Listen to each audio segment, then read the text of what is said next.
Op het plaatje van de geluidsoverlast zag ik meestal 35 tot 40 decibel staan. Ik weet al bij concerten dat het niet meer 100 decibel is, maar ik vroeg mij af of u iets kunt vertellen met wat te vergelijken is, 35 decibel, en of dat, hoe dat geluid ervaren wordt. Is dat een monotoon geluid of is dat in hoogtes, laagtes? Goed, hier was nog iemand, hè? Ja. Goedenavond, nog een buurtbewoner, zoals we weten. We hebben het al gehad over de inplanting van de molens, dat die niet in het industriepark pasten tegenover aan de andere kant van de autosnelweg. We hebben het ook al gehad dat die windmolens nu terechtkomen in een landschappelijk waardevol gebied. De meneer die een beetje voor het jaar nog geluk, die moest een klein beetje wachten, maar die had nog toelating om zijn veranda te zetten. Wij wilden een vijver aanleggen. Vreemd genoeg, zelfs een landschappelijk waardevol gebied moet daar ook een vergunning voor hebben. Die hebben we niet gekregen. Dus nu mogen daar plotseling wel windmolens staan. Ik vraag me af, wanneer komen de eerste bedrijven aan die kant?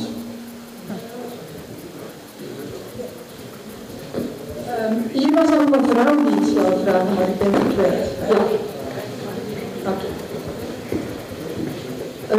Volgens het wetplan Vlaanderen, dat iedereen kan ook zo vinden via internet, zou op die zone geen windturbines mogen plaatsvinden. Dat zou blijkbaar verboden zijn. Dat hebben we nu gevonden ook via internet. Volgens het wetplan Vlaanderen. Goed, zijn er nog vragen? Dan kom naar achter. En u gaat mevrouw eerst nemen en dan komt het tot u. Ja, ik kan u kort vragen, als alles zou doorgaan, over welke termijn spreken wij? Goed, en dan de laatste, doe nog een keuze. U spreekt hier over die omzetbrief in 2006. Er is een omzetbrief rondgestuurd door de provincie in 2008, dus van de dienst ruimtelijke planning. Daar zijn in West-Vlaanderen een aantal zones aangeduid om windturbines te plaatsen. Dus dat is ook gebaseerd op de streekvisie van Leeuwendaal. En daarin staat er voor Waregem een zone aangekleurd, links en rechts van de op- en afritten van de E17. Dus waar nu de huidige werken bezig zijn voor de laatste industrie rond het Voltebouwing. Dus als die omzetbrief al zo oud is, moet Waregem dat zeker toch ook opgemerkt hebben en misschien eventueel toch plaats voorzien hebben om daar windturbines te plaatsen waar dat ze eigenlijk aangeduid waren en waar dat er eigenlijk plaats voor voorzien waren.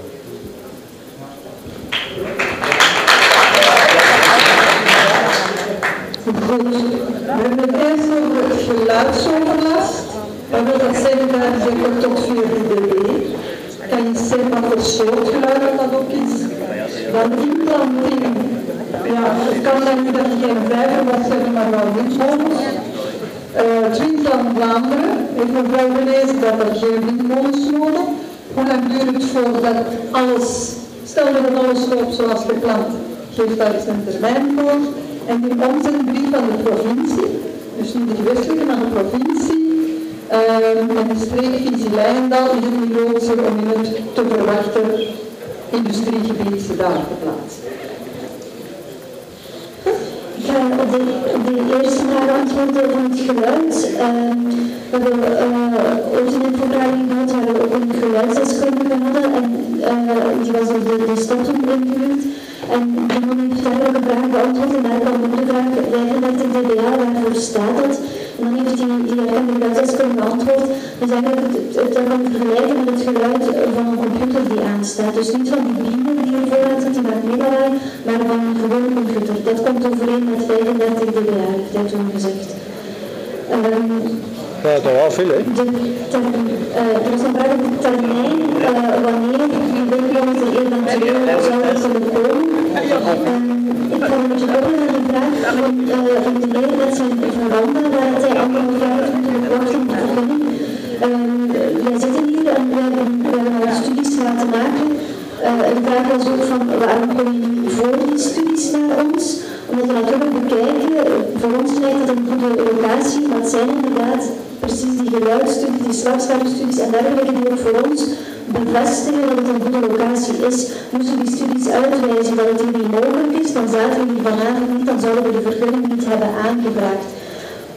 Als u dan zegt van, u bent hier nu, alles lijkt al beklonken, dat is helemaal niet zo. We hebben al heel veel werk verricht, maar eigenlijk staan we nu aan de start van de procedure. Het dossier is ingediend half juni en het openbaar onderzoek loopt nu tot half augustus. En dat is eigenlijk de start. Dat is eigenlijk de start van het dossier. Dan is het inderdaad aan die hogere overheden. Die hebben nog tijd om de visie op te vragen. Dus er zijn nog proefprocedures. Het is nog een hele termijn. Uiteindelijk kan het inderdaad 1,5 jaar duren voordat we die vergunning ooit krijgen. Wat een beetje vergelijkbaar is met die vergunningsaanvraag voor de veranderen. En dat geldt ook voor ons op dat moment. Dat wetmogens dan misschien al duurder zijn. Dus de termijn hangt een beetje af van het bouwen wanneer we ooit die vergunning krijgen. Eens die vergunning er is, zullen we de windmolens moeten bestellen en een leeftermijn van windmolen is ook gemakkelijk 12 tot 18 maanden. Dus binnen 2 jaar zouden we eventueel windmolens kunnen bouwen. Ja, dan het windplan. Inderdaad, dat is het windplan. Dat gaat misschien ook een beetje samen met de streekvisie of de provinciale visie van West-Vlaanderen.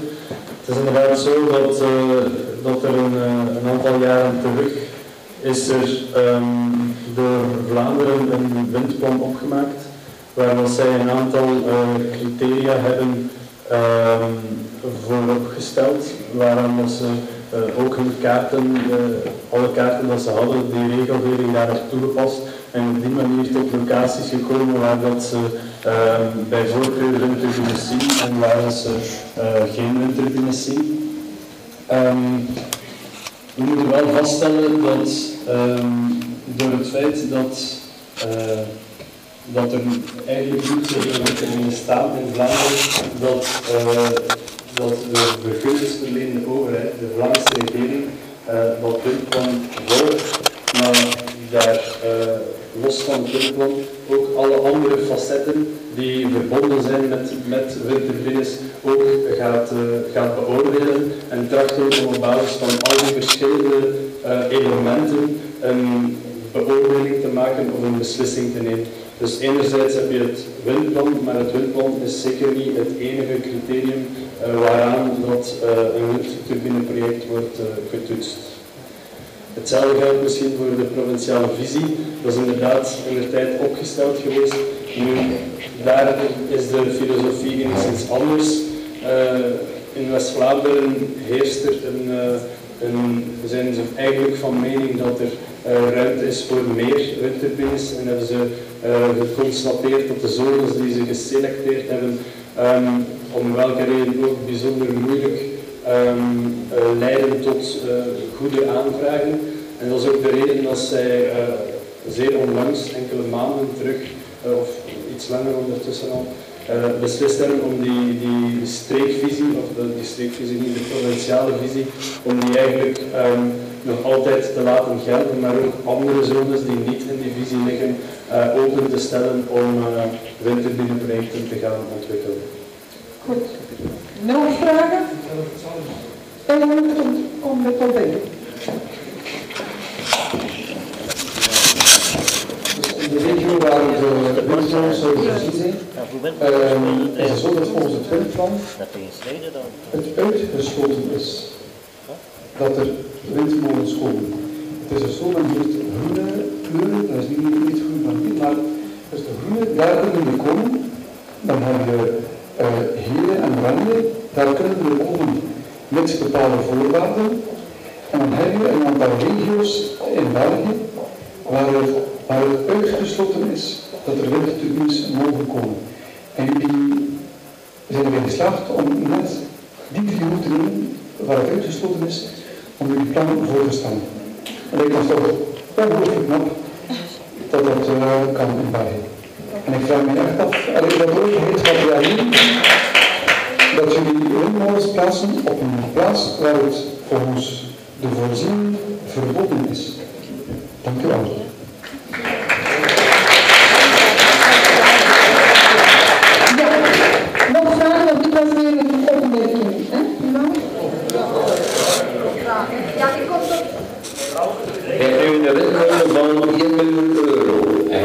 miljoen euro aan zonnepanelen. Wat gaan er de beste keuze in na 10 jaar?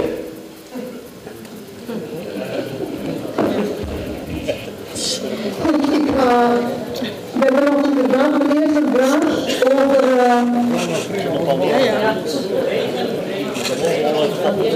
Ah ja, de bedrijfsontwikkeling.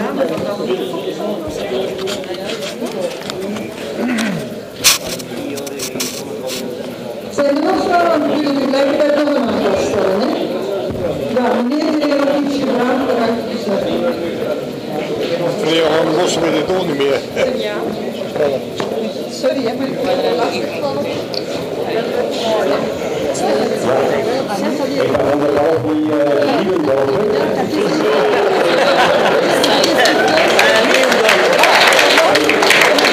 Ik heb hier al vanavond en ik ga hier voordelen zien voor onze programma. Enkel nadenken. We handelen hier niet met een rate van extra van 25 dB of 31. We handelen hier niet met 30 uur slaapshouding. En daarbij vinden we heel goed. Dus als we dat doen, en ik naar buiten en dat doen, en dan hebben we nu 3 races bij ons nu. Ik denk, als we ze echt zetten en die echt doen, schilders dan het goed. Ik wil de minste wel doen, maar echt wel, dat is een heel ander.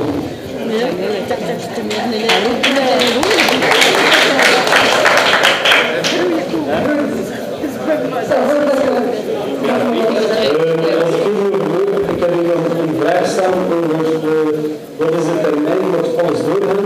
Ja, die heeft Chris al beantwoord. Ja. Dus misschien wat ik hierop staan. Zal ik zo nog er is meneer zijn vraag over de industrie. Is dit in de stad voorbij? Het feit dat die windmolens er komen, wil dat dan ook zeggen dat de industrie er gaat komen dat de zaak uitbreidt. Meneer zegt €1 miljoen voor zo'n windmolen of €1 miljoen in zonnepanelen. Dat is het rendabelste. En meneer zegt geen voorbeelden, hij vindt het een lelijke machine, maar hij stelt voor om ze goed te schilderen. Als dat dan toch niet gekomen. En als het te veel staat. Oké, top. Misschien de laatste vraag is misschien dat is de kleur van de windturbine. Dat is, we hebben dat zelf niet echt te kiezen. De kleur is motgrijs, omdat dat toevallig overeenstemt met de meeste dagen van het jaar dat onze hemel nogal grijs zit. Dat is de reden dat grijs zit. We kunnen nog altijd eens teren om dat weer goed te schilderen, maar ik weet niet of dat veel zal veranderen.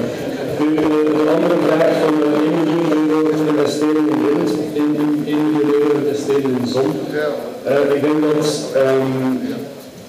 denk dat de subsidie die gepaard gaat met windenergie, als je dat vergelijkt met de subsidie die nodig is om zonne-energie rendabel te maken, dat dat voldoende zegt.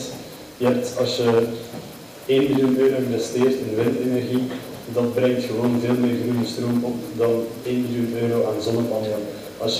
Als je kijkt naar wat gesubsidieerd moet worden voor die zonnepanelen, dat duurt veel langer om dat terugbetaald te krijgen dan voor windenergie. Was er nog een vraag over dat terrein, hè? De uitbreiding van het industrieterrein, het is zo dat wij zijn gespecialiseerd in het ontwikkelen van windenergieprojecten. Die windenergieprojecten zijn van maatschappelijk belang en daardoor zijn zij toegelaten in landbouwgebied of landschappelijk waardevol gebied. Of dat een aanleiding is of dat een eerste stap richting een industrieterrein zou zijn, ik betwijfel het, maar dat is absoluut niet, u bent daarvoor niet bij ons aan het juiste adres. Wij kunnen daar absoluut geen uitspraak over doen. Goed.